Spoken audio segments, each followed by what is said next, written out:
And I think all eyes on Anthony Davis because as he goes, it feels like so go the Lakers. As of this moment, who do you believe is in control of that series? Lakers, with ease. And the fact of the matter is Lakers win the night series over. So they got to watch out for tonight because John Moran is coming.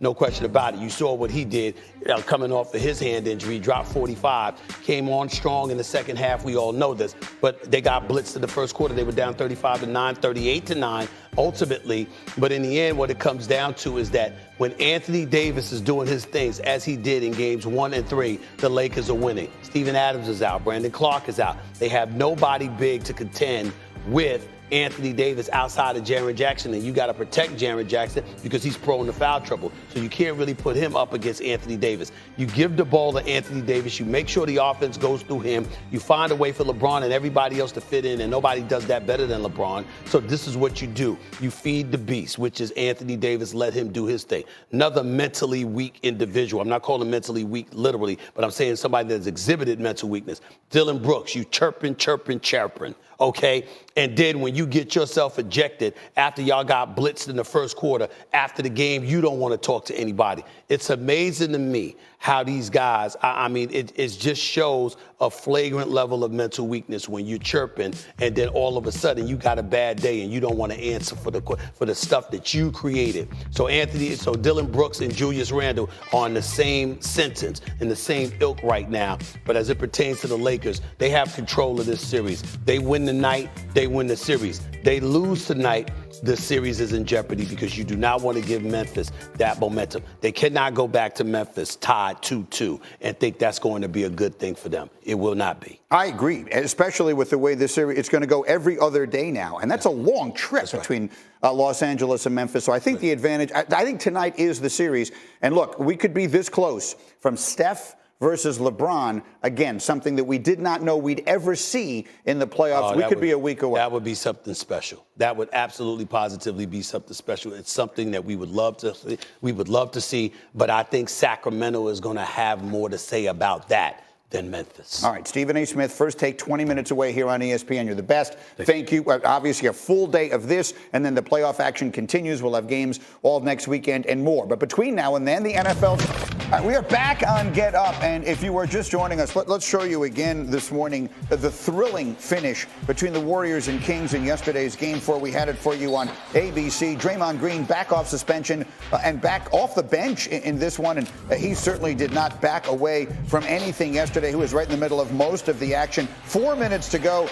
Warriors were up by 1 when Steph Curry knocked that 3 down. He had 32. And then Steph Curry in a huge moment here that we would have remembered a long time if the Warriors had lost. He calls a timeout his team didn't have. They had challenged a call and lost their final timeout in the process. So in a 4-point game, that gave De'Aaron Fox the opportunity to bring them within 1. Fox was so good in this. He had 38. And then a final chance here for the Sacramento at the end. Harrison Barnes, if that had gone, they'd have taken the commanding 3-1 lead. But instead, it goes off the back iron, and Golden State has evened up what has been a sensational series. But if they're going to move on, they're going to have to win on the road. As they go to Sacramento, their differential per game swung by 14 points from the first 2 to the second 2 games in this series. And here to break it all down for us, the one, the only, Stephen A. Smith, as we'll have First Take in 29 minutes. What's up, my brother? We're here all weekend long. Yes, sir. With lots of courage. We'll get to the Knicks in a minute. But let's start with that one. We've had a lot of conversation this morning about the way the Kings handled the end of the game. First, Jay Will didn't like that they called the timeout at all. When they got the rebound off of a Steph Curry miss, let De'Aaron Fox go and try and win. And then the other was just sort of the shot that they get at the end there. How do you feel about the way the Kings have handled sort of pressure situations in this? Because it brings to mind whether they'll be able to deliver a knockout. I'm very proud of the Kings. I mean, listen, they fought, and I think that, they didn't lose they didn't throw away the game or anything like that. It was right there. It was a 1-point game. The Golden State Warriors won it, but they didn't didn't lose it. The reality of the situation is that when you look at De'Aaron Fox, he has emerged as a superstar in this game. When we think about him, we now need to look at him in the same ilk as a Ja Morant, somebody along those lines. By the way, he's outscoring Steph Curry in this series. Think about what he's doing and what he's bringing to the table. You got to give a lot of love and respect to what you're seeing from him. The only thing that I would say is that because who you are the reigning clutch player of the year. I understand it's a situation where you're making the right play.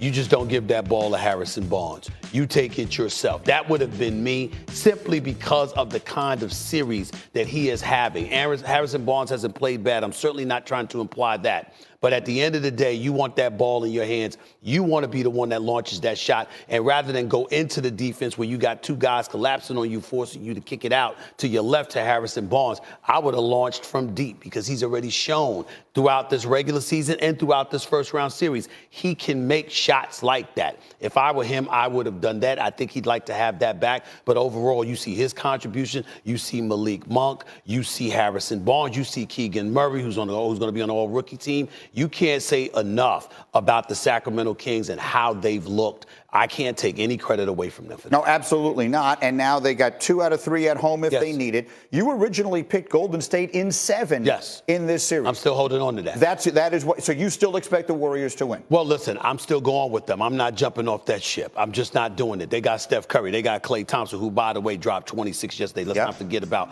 Klay here. But I think that if you're the Golden State Warriors, you should do everything you can to try to get them in Game 5, because a Game 7 on the road in that city in Sacramento, I mean, that's just going to be a sensational environment, and they'd still have a chance in my estimation. But I think now that you've got some momentum and you sort of had Sacramento reeling a little bit, you go for it. Here's why I would still pick the Warriors.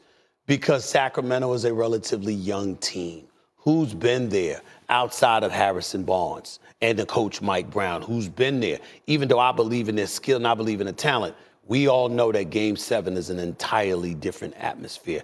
I mean, it doesn't get more pressurized than that. Can that young team, even on their home court, handle a quote-unquote Game 7? I don't know about that. I have to see. Golden State will probably go for the jugular in Game 5 because they know they got Game 6 back at their house. But Game 7, this looks like it has Game 7 written all over it. It's been a terrific series. Legler brought up the same. Now, as we get on to our next order of business, I should point out that despite the fact that you are ESPN's most recognizable person, I almost didn't recognize you when you walked in. Where's the blue and orange? I was expecting blue and orange today. But they won. I mean, they won yesterday. Today's an off day. There's no reason for me to rock the blue and orange. And by the way, it's a rarity because you don't see me wearing the same colors 2-3 days in a row. But that's what I did over the weekend. I rocked blue and orange all weekend long because I was representing my Knicks. I don't usually roll like that. Having said all of that, they handled their business. They took Games 3 and 4. I was incredibly happy. Jalen Brunson, to me, has been the best player in this series.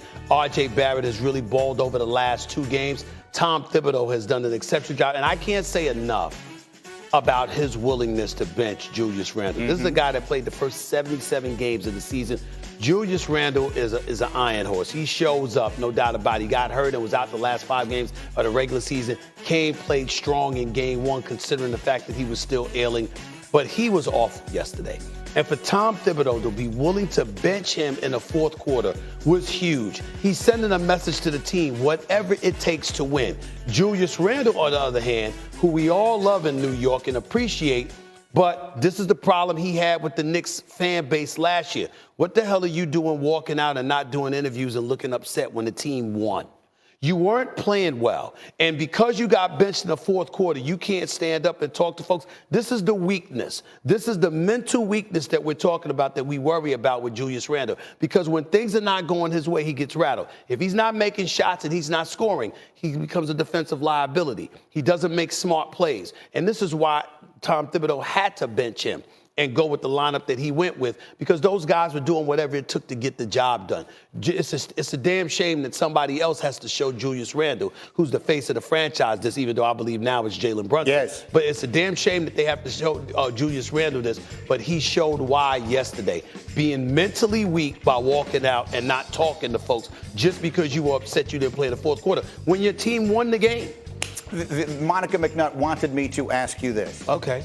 Have you in any way based on what we've seen in this series and the way R.J. Barrett has played and some of the other young Knicks, the depth that they didn't trade, rethought your position on the Donovan Mitchell trade? Not at all. I still feel the way that I feel. I said it before and I say it again. New York Knicks can't lose the series. If they lose the season, this season's a failure. Yeah. Because Donovan Mitchell is somebody that should have been in a New York Knicks uniform. I don't care how he's looked these 2 games in New York City. We all know that Donovan Mitchell is a star. By the way, bro, you got to play better. 1 for 9 shooting in the second half, just 2 points. That's absolutely positively pathetic. Stars find a way to get the job done, at least to some degree. You make sure that it's not your fault. And Donovan Mitchell, particularly yesterday, you could easily put that Cleveland loss on his shoulders. I believe he'll make up for it in Game 5. But having said all of that, Grimes, Quickly, Barrett, I appreciate them very, very much. They are not Donovan Mitchell. I still believe Donovan Mitchell should have been in a New York Knicks uniform. I still believe that no matter what we've seen from the Knicks this season, they would have been even better with Donovan Mitchell, especially in terms of their future. And in my estimation, that is a deal they should have made sure they got done. I am not changing my position one bit, Eminem. It ain't happening.